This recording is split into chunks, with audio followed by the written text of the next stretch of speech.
eo amin'ny sehatra ny varotra sy ny fandraharana kosa nisy ny atrikasa izay nirahany GEFP na ny groupement des entreprises franches et partenaires sy ny USAID Trade Hub androany tetsy amin'ny ibis akorondrano fotoana izay nafahana nresaka ireo tsenam-barotra amerikanina moa sy mikasika ihany koa ny fahafahan'ny mpandraharaha malagasy mitrandraka an'izay sehatra ara-barotra izay tady vaovao avy hatrany fientiny Claudia Rasolson.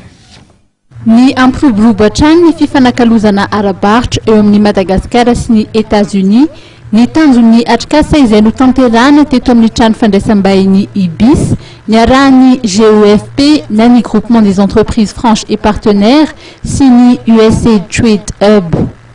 Raha nambarany solitenan'ny États-Unis izay nanome voninahitra ity atrikasa ity dia rivo-baovao no mitsoka eto Madagasikara taorian'ny fividianana sy ny fanesoran'ny États-Unis ny sazy ho an'ny firenena malagasy. Maro ny tanjon'ny atrikasa raha ny voalazan'ny talepana tanteraky ny GEFP. Zany amin'ny atrikasa androany araka ny communiqué namoaka Department States tamin'ny 27 mai zany hoe ny famerenana na ara-ofisialy fiaraha-miasa ny Madagasikara sy États-Unis satria tsika karaha somary nahantona ny fiaraha-miasa namoaka amintsika. Fantatra ny Madagasikara dia nahazo ny amboana namoaka tamin'ny mars 2001 ary misy entreprise maromaro moa zany misy zone franche raha tsy nazona goafa mety amin'ny secteur hafa dia percé ny marché américain satria diampona zany etablis application dia toeto zareo amin'ny USAID ETH East African Trade Hub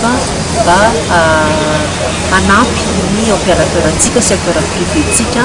hiditra moramora kokoa amin'ny tsenany amerikana satria tsy mora miditra amin'ny tsena mila manaraka anao raha mety zavatra rano anampy kokoa anampy ina moa no mandeha any États-Unis inona koa zavatra azo Madagasikara nefa ahoana ny capacité de production tsika Madagasikara izay no marian'ny zareo amintsika eto manao karazana atrikasa